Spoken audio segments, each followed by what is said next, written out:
What's up, YouTube? I'm Doomfunk, and here's another video. This one's about Last Epoch. Um, ARPG game currently in early access on Steam for $35. And this is my review after 50 hours in the game. This is going to be a bit conversational, not a scripted video by any means. I'm trying this out because my last video was scripted and didn't turn out as good as I hoped. So I'm going to go over a few key points about Last Epoch. First off, I want to get this out of the way. It's a very good game. Very good game. Very enjoyable. The combat is awesome. The graphics are very good. And it's an enjoyable ARPG. I think the gameplay is better than PoE, but I only have like 20 hours in Path of Exile, so my most recent ARPG experience, besides when I was a teenager, has been the Diablo 4 beta. Put 40 hours into that the first 2 weekends, and I will be playing the next beta, and then I will be playing and streaming Diablo 4 when it comes out a lot.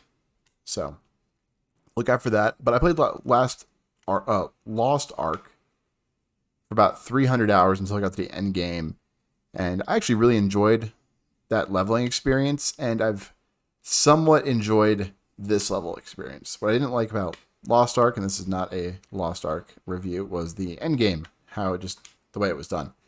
This, I'm not even really making it to the end game. I keep making characters and then getting them to a point and then being like, okay, I'm at the point where I have to start like really committing to this character, but I don't know if I really like it enough to invest a ton more time into them. So I'm trying out a few different ones with the subclasses, because in this game there are 5 classes, and we will create a new character just to show those. So there are 5 classes.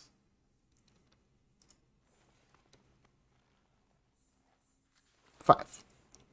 You have the Sentinel and each one has 3 subclasses. Sentinel is Void Knight, Forge Guard, Paladin.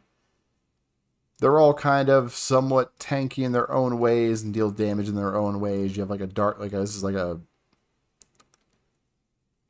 dark. Obviously, it's a Void Knight. They're pretty self-explanatory. Forge Guard does fire damage. Paladin does holy damage.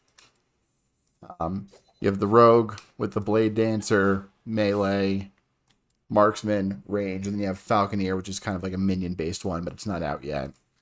You have your mage with your sorcerer, your spellblade, which is kind of cool. It's a melee-focused caster. And you have rune master, which I have no idea what that is yet because it's not out. You have the primalist, basically the shaman druid class, with beastmaster focused around minions, shaman focused around the totems and elemental spells, and then you have the druid, which is focused around more shape-shifting. Then you have the acolyte, kind of like the necromancer priesty thing. So they do have a necromancer, which is about using blood magic and summoning minions. The Lich, which is really cool. Actually, I think this has the coolest playstyle in it. It's a very unique class. Involves this transforming into like this Grim Reaper thing and then draining life from your enemies as it decays, but you don't die when you lose your life in that form. You just turn back into your normal one, and then whatever this warlock's going to be.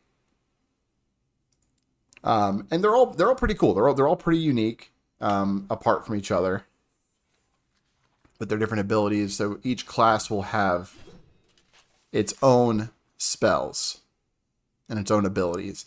And then whenever you go into a subclass, you then start to unlock that subclass's spells. And you can actually, let's load a character up just to show what the trees look like. So we're going to the shaman.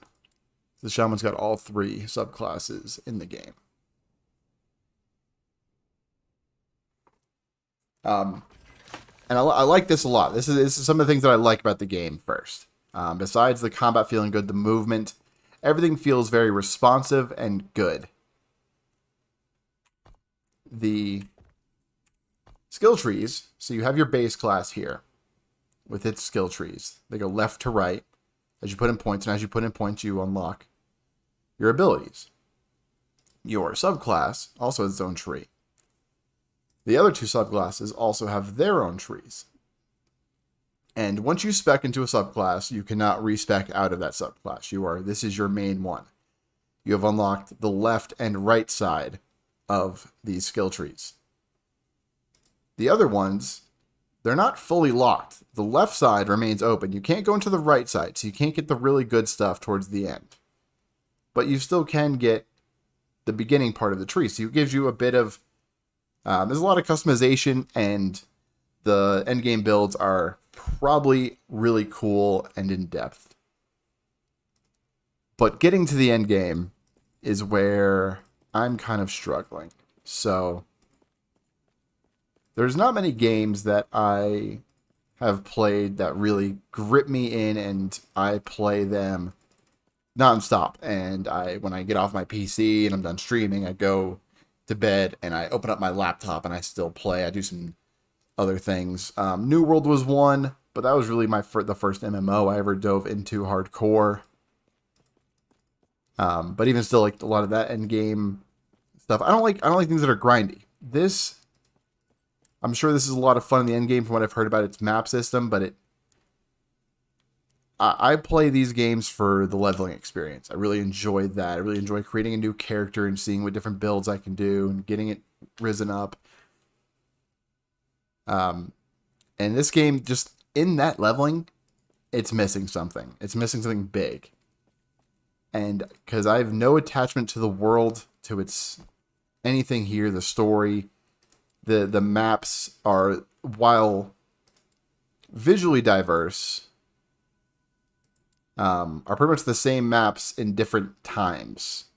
And I don't know why. I have no connection to this continent. The story is severely lacking. It's easily skippable. You don't feel like you're missing anything about like it's just too easily skippable. Like a lot of it is talking with people, which is all well and good, but give me a somewhat decently produced cutscene, at least in the opening, that kind of explains things, and it does nothing.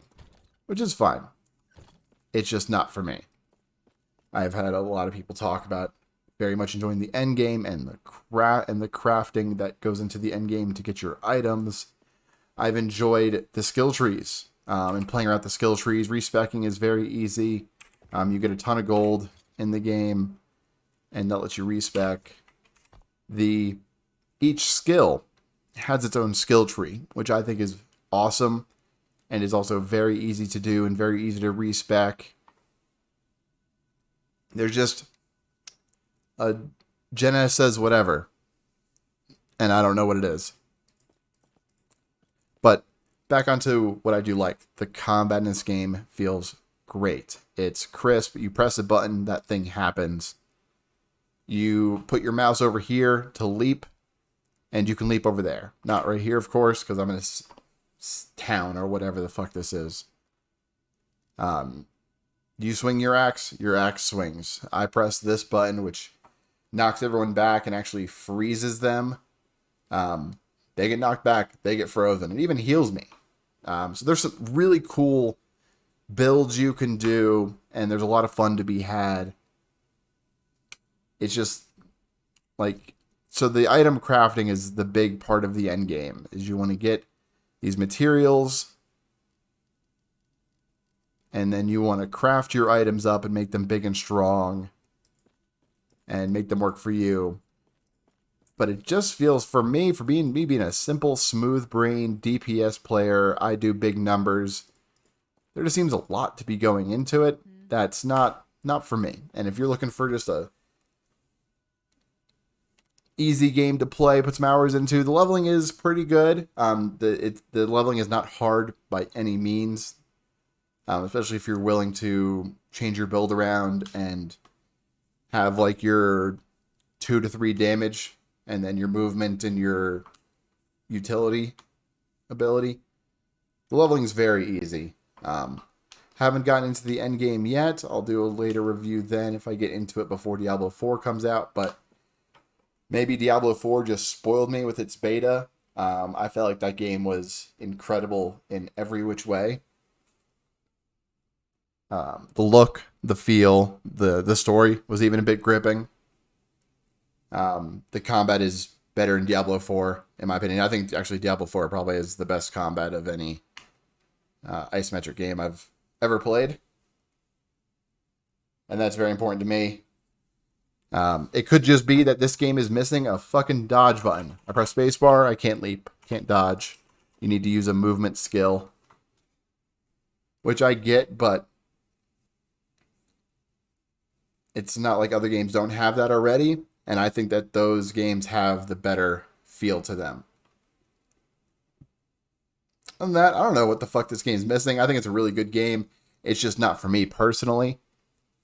Diablo 4, I am very excited about. So, there you have it. There's an off-the-wall, random little review on what is Last Epoch missing. And if I had to put it into one thing that it's missing a dodge button. I'd probably enjoy the combat a lot more if I didn't just have to use a skill slot for this, or if I could supplement this. Well, if this is on cooldown, I don't have like a little hop, little hippity hop, because I want to clear the whole map. But whatever. I'm Doomfunk. I stream randomly on Twitch. I am going to be putting out a lot of Diablo 4 content, mostly build guides, dungeon runs, stuff of that nature. I do big damage. That's what I do. I run fast and I do big damage. Smooth brain DPS player at your service. So if you like Diablo 4, swing by my Twitch, Doomfunk on Twitch, same on Twitter, and drop a like and a subscribe on this if you enjoyed this content, and leave a comment if you're enjoying Last Epoch, why you're enjoying it, what is it missing for you, if it's missing anything, or is it a complete game that you can keep playing for hundreds of hours? Me, I'll be lucky to get another 50 in before Diablo 4 comes out, and honestly, I'll be lucky to revisit this between Diablo 4 seasons. So, thanks for stopping by, y'all. Have a good day.